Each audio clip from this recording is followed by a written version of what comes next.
Good afternoon. Thank you for joining us here at the Heritage Foundation. It's my pleasure to welcome everyone to our Douglas and Sarah Allison Auditorium. We, of course, welcome those who are joining us on our heritage.org website. We would ask everyone here in-house if you'll make that courtesy check that cell phones have been turned off. It will be appreciated as we proceed with the program. And, of course, we will post the program on our website within 24 hours for everyone's future reference. Following the remarks, the governor will be up here on stage to sign books. We will, of course, have copies available for purchase in the foyer. So if you'll make your way out there, those who may wish to have him sign a copy and then returning here, we will appreciate that too. Hosting our special guest today is Phil Truluck. Mr. Truluck serves as Executive Vice President of the Heritage Foundation, our Chief Operating Officer as well. Please join me in welcoming Phil Truluck. Phil? Thank you very much. It always thrills me, no matter how often I do this, when I walk into a room, everybody applauds me. It was for me, right? I never get tired of it. We are delighted today to welcome Governor Daniels back to Heritage. He's always welcome here, as he knows, and we're particularly delighted now with his new book out. Welcome to the Allison Auditorium. And again, for this very special program, the title of the book, Keeping the Republic, Saving America by Trusting Americans. How much better does it get than that title? And you'll all be getting books, assuming you have $20, and he will be signing them. You may want to turn to page 143. There's some great pictures there. We were chuckling about this a little while ago. I think in 1972 my hair was about as long as his hair is here. Something happened over these years. I'm not sure what it was. But great photos in the book as well, so you will enjoy that. To understand why you should be a fan of Governor Mitch Daniels, in case you don't know, well, we could really spend all day talking about the successes that the governor has had. The ones that are pretty obvious and most people know about, but just to remind you, he turned a $700 million state deficit into a $1 billion surplus. He balanced the state's budget during a recession. He reduced the state's debt by 40%. And under his leadership, the state of Indiana achieved a AAA credit rating. And I think a lot of you may remember this. Some of the younger ones may not. But on his first day in office, he was elected in 2004. On his first day in office, he decertified all the government employee unions, removing the requirement that the state employees pay union dues.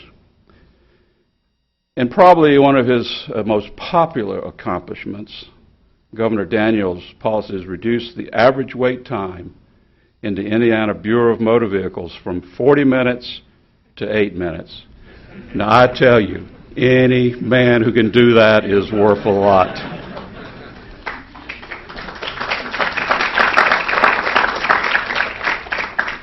Balancing the budget's simple after that. And when we look at the state of our country and our economy and our educational system, or even the tenor of our politics today, we know that we can do better. Like all of us here, Governor Daniels has great faith in America. And to quote from his book, his lines, "I devoutly believe there is a route to renewal, a way to reconstruct both our economy and the ethic of citizenship that will preserve both prosperity and liberty.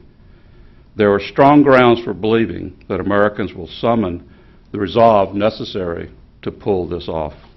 Ladies and gentlemen, please give a warm welcome to Governor Mitch Daniels.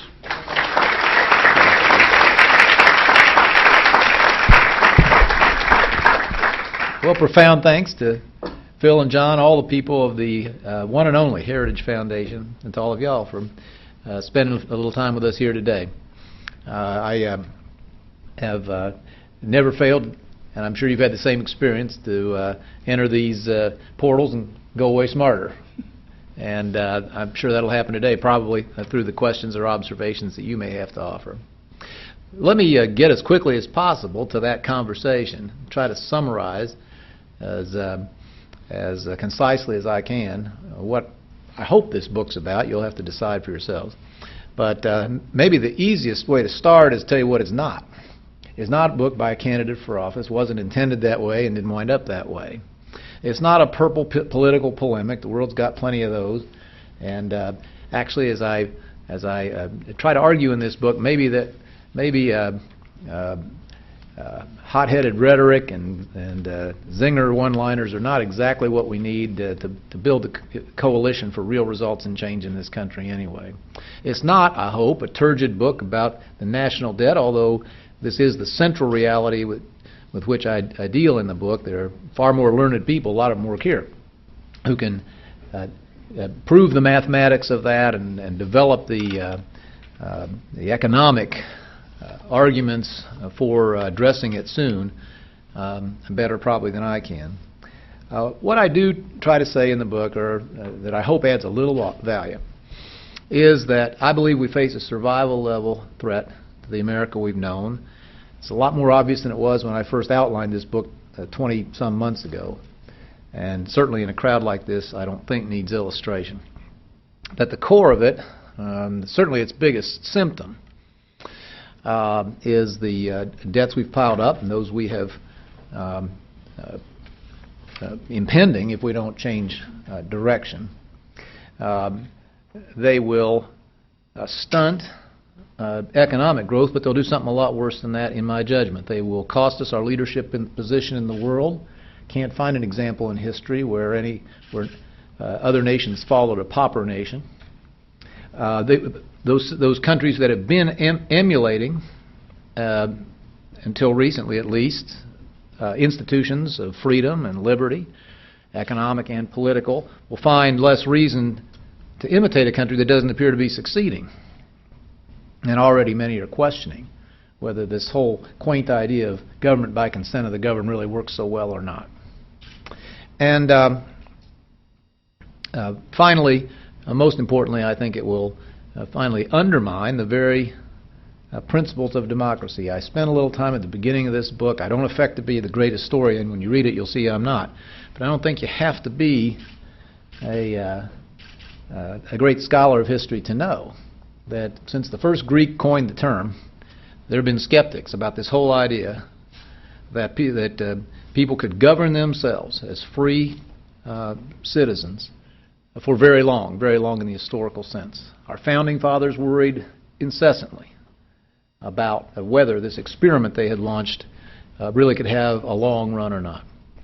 It's my contention that, Erskine Bowles said it well not too long ago. He said that we're approaching the most predictable crisis in our history. And he was talking correctly about the mathematics of our debt. I always tell people, it's not ideological, it's not philosophical. I said, let's have the doctrinal debates tomorrow. For tonight, can we agree that the arithmetic does not work? You can't run any enterprise of any size, public or private, on the debt levels that we're approaching. When the mortgage gets that big, there's not enough left over to hire people. So when Bowles said that, he was correct. But my view is it's correct in a slightly or much larger sense.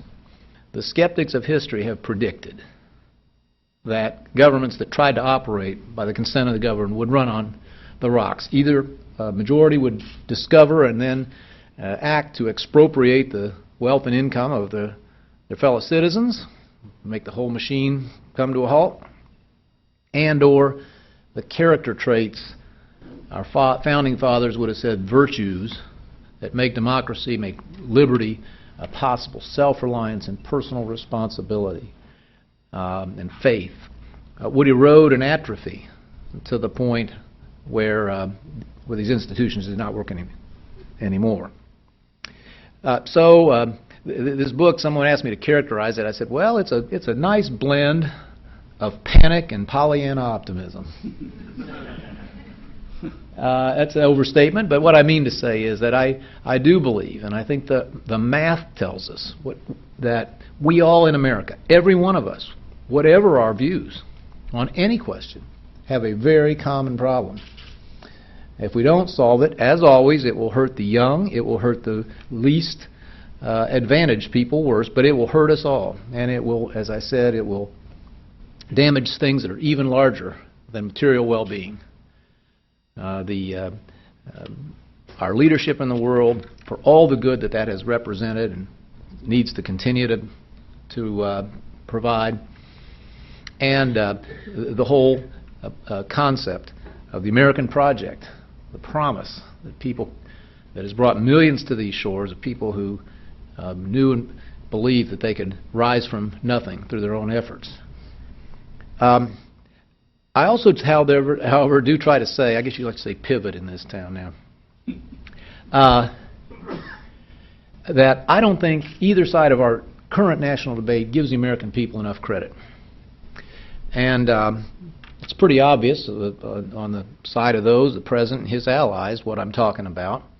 Theirs is the viewpoint that says that these poor, benighted Americans just aren't up to the complexities of modern life. They're helpless. They're victims. They're gullible. They're incompetent. And God love them, they need us. I give them credit for their good intentions. I use the term benevolent betters. Their instincts are paternal and benevolent, I'm sure. But, of course, it coincides with their own self-interest. And but leaving that aside, I think it's incredibly demeaning to Americans, and it really, at its core, suggests that we are not fit for self-government. If we really are that gullible, that incompetent, that we can't choose our own health care. We have proven in Indiana, we think it's been proven, that people of modest means, our state employees who are not overpaid, our low-income uninsured for whom we created a similar program, HSA-like program, are proven they are fully capable of making smart consumerist decisions for themselves. But the assumption that someone else really better protect someone lest they buy the wrong light bulb, we all know needs to be challenged. But I also say to folks who are more often allies of mine, we ought to be careful too. We lament very often the dwindling number of people paying income taxes. We look at it with alarm on the rising number of people receiving checks and subsidies and benefits from their fellow citizens, and we worry about the decline of values in the culture which have always been important to freedom and growth. It's true. But a contention of this book is there's still at the core of the American character the qualities that will enable people to live as free citizens in their own lives and to come together when necessary, and now is such a time, with the resolve to make big change. I finish by being obstinately optimistic that this will happen. I suggest to you that one, there's no time to wait. Next year is hardly too late, or too soon, I should say. I don't believe and I don't forecast a sudden calamitous economic crisis brought on by the debt that we have, but it can't be excluded. And for sake of effect, I got with some more serious economist friends of mine and fashioned a scenario, one of the ways in which this could happen. I don't think it will, but in this world of flash crashes, you can't rule it out. And faced with, even with a small possibility of that, national leadership should be acting right now, just as you would if there were a military threat of any at small probability to head it off. I believe that there's a huge responsibility. This kind of leadership that would take us in the direction of saving the safety net programs and removing the unaffordable commitments, the threats in the out years that are our biggest single fiscal problem, putting the nation on an all-out growth footing that creates first the jobs and opportunity and the hope that we must have as Americans, and incidentally, the revenue we must have, the greater revenue we must have to pay our bills. All these arguments about taxes, sometimes people's language is a little careless. I tell people, yeah, we're going to need more taxes. We're going to need more tax revenues. The question is, how do you get them? And you won't get them by dialing up rates on a system which isn't producing much revenue now. You'll only get them if you get broad growth across the whole economy. Every national decision, as far as I can tell, for the next few years should be tested against the question, will doing this or not doing this, doing more of this or less of this, continuing this or stopping this policy make it more or less likely that jobs and growth and investment happen here in the United States. Everything else, and everything, I'm not saying that other priorities and goals are not urgently important, they are. But nothing comes close to that. This is mathematically and psychologically essential, I think, to reconstructing the America that we've always had. I think this can be a great endeavor. I hope that that our allies, whoever becomes the alternative to President Obama next year, will opt for a presentation to our fellow citizens along these lines, and one that is willing to stake itself on the faith that the American people have it in them, that doesn't just play it safe, which, by the way, might be enough to win an election. But then what? And my question is, how could we have a national debate next year that invites anyone, even if we disagree on other purposes, anyone who would like to see our national prospect restored, to join in a clear, bold program to do it, and thereby not merely win an election, but arrive at the first possible moment for opportunity for change with some sort of consensus. We can wish for a mandate to go and do it. So that's what the book's about, and I'm sure it probably plenty in there for folks to question or challenge, and I welcome that. I found an interesting little tidbit while I was putting it together that I had at least hadn't known before. On the initial coinage of our republic, there was a Latin phrase. I'm going to mangle this, I know. Exitus in dubio est. The outcome is still in doubt. It was an interesting thing, don't you think, at that moment of history? But it was an honest thing, and it reflects the view of our founders that this golden age that they hoped to give birth to was fragile. It's why Ben Franklin, when the lady Reeler Apocryphal asked him outside Independence Hall, what kind of government have you given us? It's why he said a republic if you can keep it. Even then they knew it wouldn't be easy. So we shouldn't be surprised we're in this fix, but we should believe that the America that we've always known, the Americans we've always known, are exactly the people to work their way through it. Thanks so very much, and love to have your questions.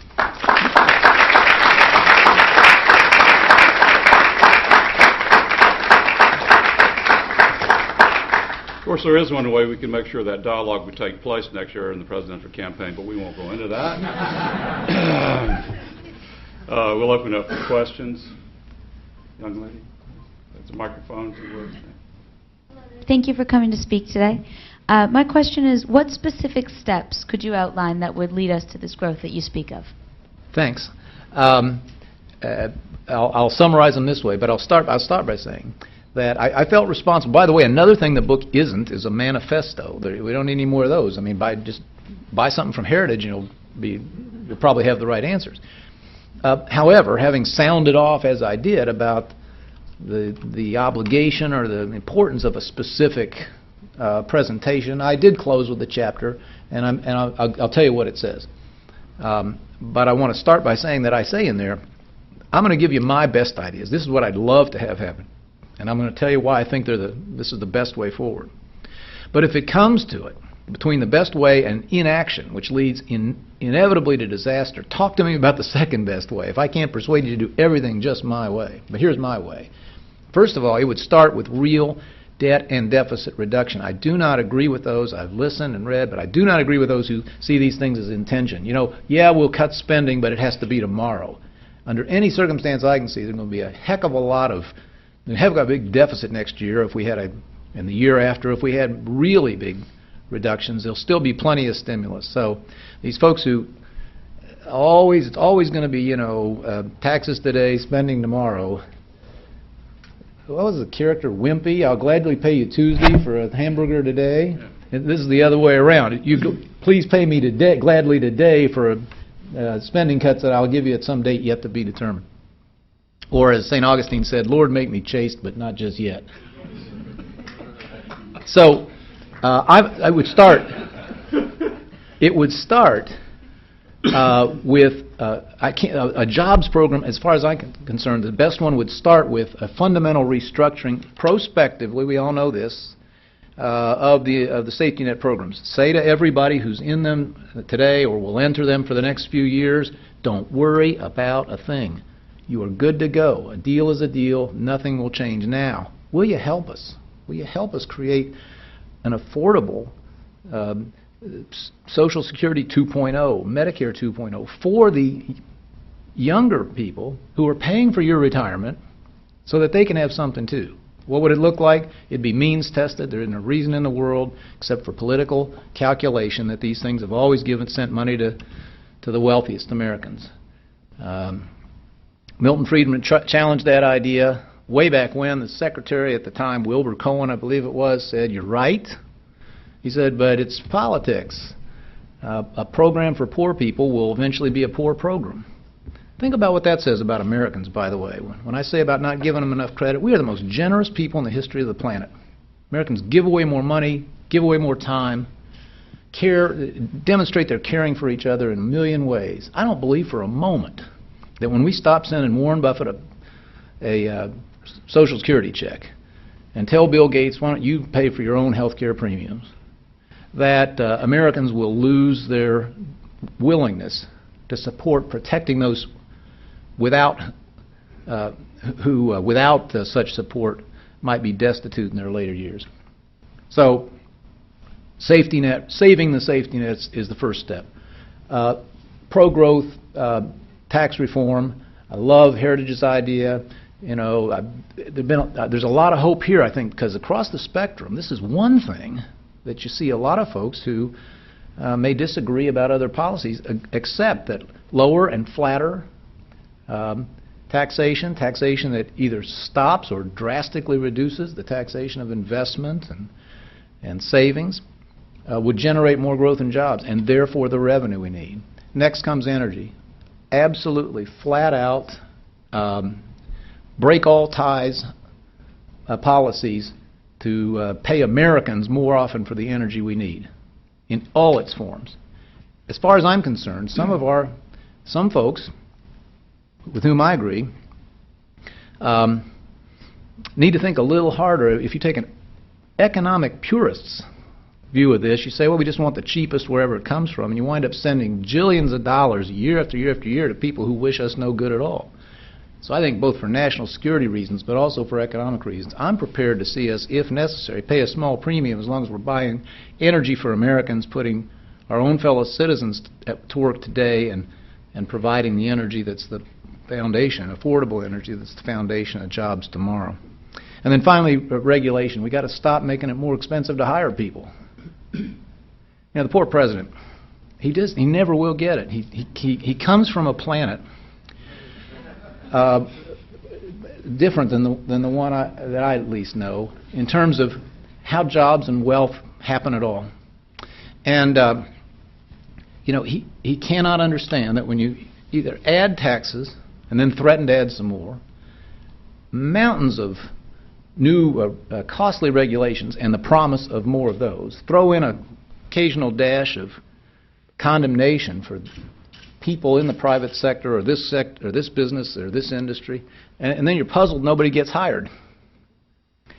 We got to stop making it more expensive to hire people. I'm for a moratorium on new regulations, either complete or with a very small exceptions only policy, and you know, I suggest some things that would even go beyond that. Not because we haven't made real progress. We should acknowledge this in environmental conditions and so forth, but because at this moment in our history, just social justice, growth, our national security itself, all of it depends on a faster growing economy.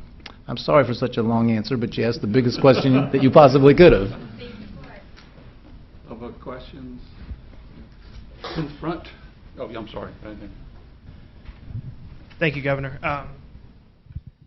One of my favorite parts of your book is actually your story about what you did with the Indiana Toll Road. Huh? And I'm wondering what you think on a broader national picture for our infrastructure problems, including a national infrastructure bank, if you would support that, or what you would do on a national level. Okay, well, I'm not a fan of the bank idea, but I'd absolutely believe this is an important role for government, and another one of those things that, in theory, people ought to be able to get together around. I've sometimes thought in recent years, maybe I'm a Republican, but maybe I'm really a Whig.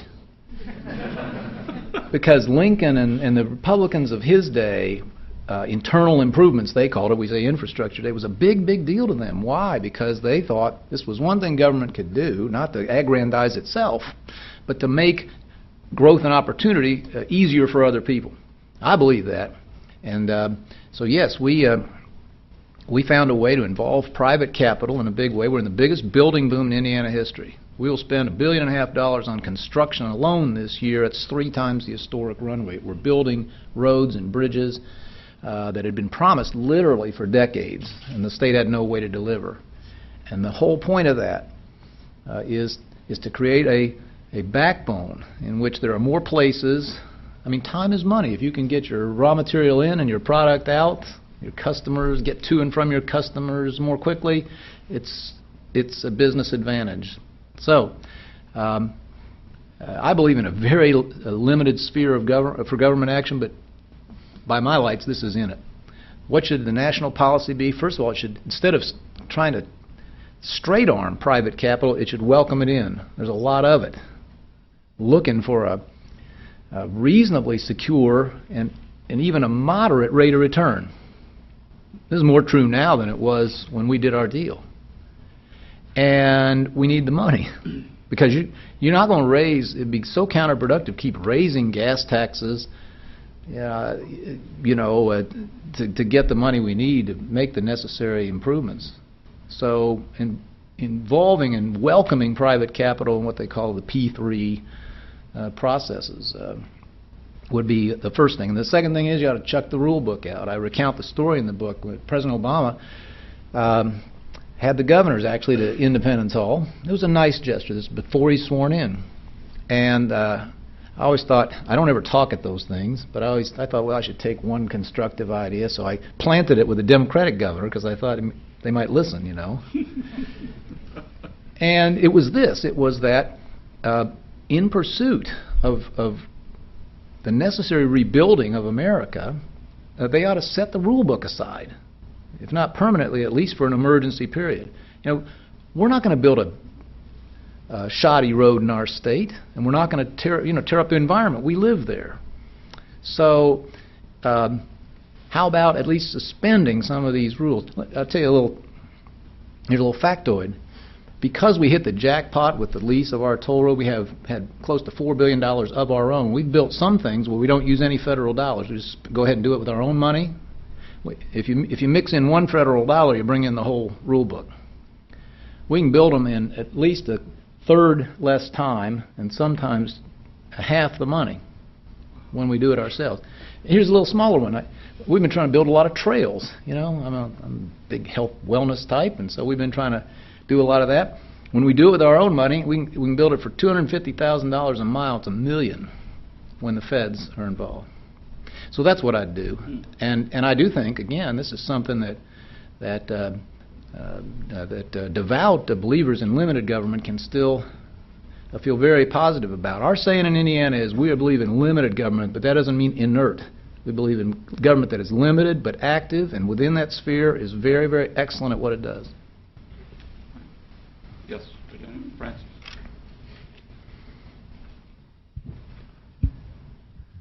In shaping and carrying out your reform program, fiscal programs in your state, how did you message your changes and the effects they would have so that the population would go along and say, well, we'll give you a little leeway and let you run it? Well, thank you. I've never found it that hard to do. And again, I'm back to giving Americans a little more credit. To say to somebody, we can't afford it, or we can't afford all of it, or we can't afford all of it right now, is not the same as saying that's a lousy idea you have, or that project of yours has no merit at all. So we started simply by appealing to people's common sense that we ought to pay our bills, and that we weren't going to do it by taxing them more. Another important part of this, and I just made quick reference a minute ago, we have made a big emphasis of demonstrating a commitment to service and excellence. We measure everything. Government being the last monopoly, there's no accountability natural, right? In business, the world measures you whether you do it or not. Your sales go up or down, your margins go up or down, your stock price if there is one, and if you mess up long enough, you're not around. The government can't go out of business, so you have to transplant accountability. We do it by measuring everything and paying people. This was another consequence, Phil, of relieving ourselves of the collective bargaining agreements. You know, we saved a lot of money doing that. We could outsource services, we could restructure departments, we could centralize functions, and none of that would have happened shackled by 160 pages of thou shalt nots. So we saved a lot of money, and I'll tell you some examples if you want, but the biggest thing was we were able to take that Bureau of Motor Vehicles and make it the national award winner 2 years in a row. By the way, it's not wait times. You don't wait 8 minutes, you're out in 8 minutes. Oh. Yeah. Just a small point. That's a big point. I used to say that people would go to, I don't know a state where this isn't a problem, but I used to say people go to the Indiana license branch with a sack lunch and a copy of War and Peace. And they hope not to finish both of them before someone called their name. If you happen to go to one of ours now, I'll tell you this story for a reason. We worked and worked on this, and we made some mistakes along the line, but we arrived at a point where we want to always get better, but we feel pretty good. And if you have to go at all, and we've increasingly made it possible that you don't have to go, the online thing works like this, or you can get it through the mail. And now close to 2/3 of all our routine transactions don't require you as a free citizen to take your time and go visit your government. But if you want to go, or have to go because something complicated, you can make an appointment online, or you can just check and it'll tell you right now how long the visit times are at this branch or this branch. And when you get there, there'll be a nice person like a Walmart greeter who says, "Mr. Truluck, what's your errand?" You say, "I want a commercial driver's license." "Oh, you want to see Debbie on line 3. And when Debbie hands you, on average, a few minutes later, the receipt, it shows whatever it cost, and it'll show you the minutes and seconds you were in the branch, because we're measuring that. Now, why do I tell you all this? Again, we have tried to build confidence among our fellow citizens. The government and the people in it are really trying hard to deliver for them. Because, one, I think they deserve it, but two, when we present the next change to them, the next suggestion, the next reform, we want them to say, well, it all goes for something. Am I making sense? It's another caution in the book, and I hope it's something that we'll all bear in mind in the debates next year. There's another tendency among some folks that believe, as most of us in this room do. I always say skepticism about big government is the healthiest instinct I know. It's as American as the coney dog. But I think it's a risk if without thinking about it, we allow skepticism about big government to migrate into contempt for all government.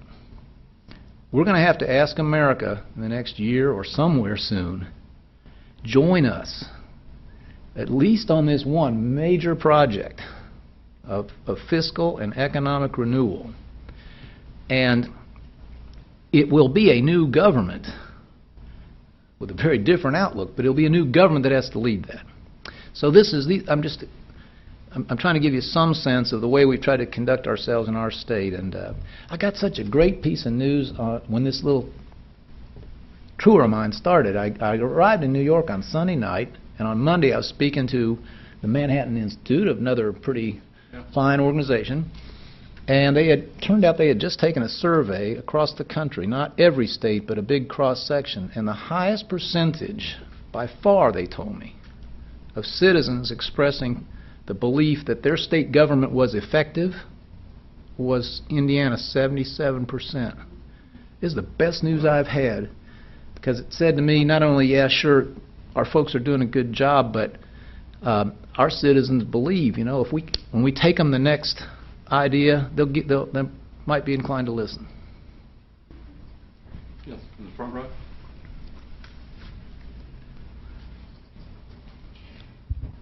Thank you, Governor. Earlier this year, you signed a very large school voucher program into law. Can you talk about what role education, and more specifically school choice, has in your vision? Well, it was always something I wanted to do. There were many days when I thought it was going to be my biggest disappointment as governor, because we had a divided legislature until last November's election, and that House we did not have. I could occasionally get to join on policies we thought were good, HSAs for poor people, property tax reduction, and they grudgingly even went along with budgets that we finally passed. But one thing they were never, ever, ever going to agree to was any meaningful reform in education. We did those things we could do through the Department of Education and through administrative action, A through F grading. For instance, we got a couple bills passed. No social promotion from out of third grade if you can't read. Immunizing teachers against lawsuits. Keep an order in the classroom, you can't be sued.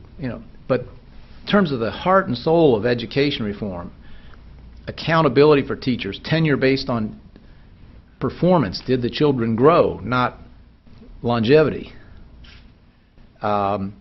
Freeing school boards and superintendents and principals of collective bargaining agreements that, much like the ones we had at the state level, shackled them, prevented them from really trying to improve the schools. And then, of course, charter schools, which had been far too limited, and choice. And we did get to a situation finally where the political circumstances permitted those ideas, a fair hearing. I mean, up to that point, there was no speech I could give. There was no study we could commission. There was no citizens group we could help mobilize that was going to had a chance of budging that house of our legislature. They were owned and operated by the education establishment as we've known it. But we got the opening this year. We ran the table, and I'm very excited about all of it. And we do have the nation's first universal voucher program. It is means tested, but it provides support high enough in the income scale. About 60% of Hoosiers will be eligible if it's their decision. Again, trusting them to make this critical decision about their children. Will be eligible to take some, if not most, of the dollars we would spend and direct them to a non-government school. So we're from a flat-footed start. It didn't take effect till July. We have thousands of families signed up by September. And next year we expect it to grow. I don't know, and frankly I'd be surprised if it ever becomes a huge percentage of our school children. But in the lives of those families and those kids that do choose it, it may be life-changing. And it will provide, it's already providing, along with the new charters, the competitive pressure, which is causing our public schools to get better. I'd be a happy guy if every public school in Indiana was so good that no one wanted an alternative. But we got a ways to go before that's the case. We have time for one last question, because we want to leave time for Sandy. We'll take the last question down here. Thank you. There's a growing faction of Americans, might as well be honest, myself included, who kind of view one of the problems with big government as a twisting of the structure within it, both at the national and state level, in that it's no longer the people making indirect decisions through their elected representatives, but instead regulatory agencies making decisions, as you sort of touched on a little bit with, say, the roads, for example. Is there anything that you've personally seen that sort of backs that up in Indiana or other states at the national level, or do you think maybe it really is just kind of looking at the numbers and kind of figuring out what works and what doesn't. Well, I think that if I hear you correctly, it's a very interesting question. You know, there's a chapter in the book that's a favorite of mine, but so far almost nobody asked about, and it's called The Shrunken Citizen. And I'm trying to pose the question. The chapter before it is called The Great Inversion, and it poses the question: who's in charge? You know, once upon a time, some of us were raised to think government was where people of goodwill went to do certain things that enabled the rest of the really important part of society to flourish. Right? Business and nonprofits and voluntary organizations and the Little League and everything. But, of course, in recent decades, kind of gone the other way. At least some people believe that really the public sector is where the big decisions ought to be made. Many of them then get transferred to unelected and generally unaccountable people, judges and regulators, chief among them. The next chapter suggests that the whole notion of our citizenship has been shrinking almost without anybody knowing it. People have ceded more and more of their the calls they ought to demand to make for themselves, like where my kid goes to school, to somebody else. And that's a threat all by itself to the idea of America. So yes, I do hope we, you know, it's people are almost desensitized to this. Thank you for raising it. Again, take it for granted as it happens more and more frequently that these calls are made, and it wasn't even someone we voted for who made them. You just get desensitized. We had 4 girls, and I always say that when the first one caught a cold, we rushed her to the doctor. When the 4th one swallowed a quarter, I took it out of her allowance. You know, you just get too used to things sometimes. And I hope this little epistle of mine gets at least a few people to go, hey, yeah, you know, I'm not going to let them push me around like that anymore. I sure enjoyed being here. I always do. Thank you, Governor. We're going to have you sign up here. The governor has agreed to stay for a few minutes, so we'll sign some books. So if you have one, bring it on up, and we'll take care of that business. And I believe they're out for sale outside if you don't have one.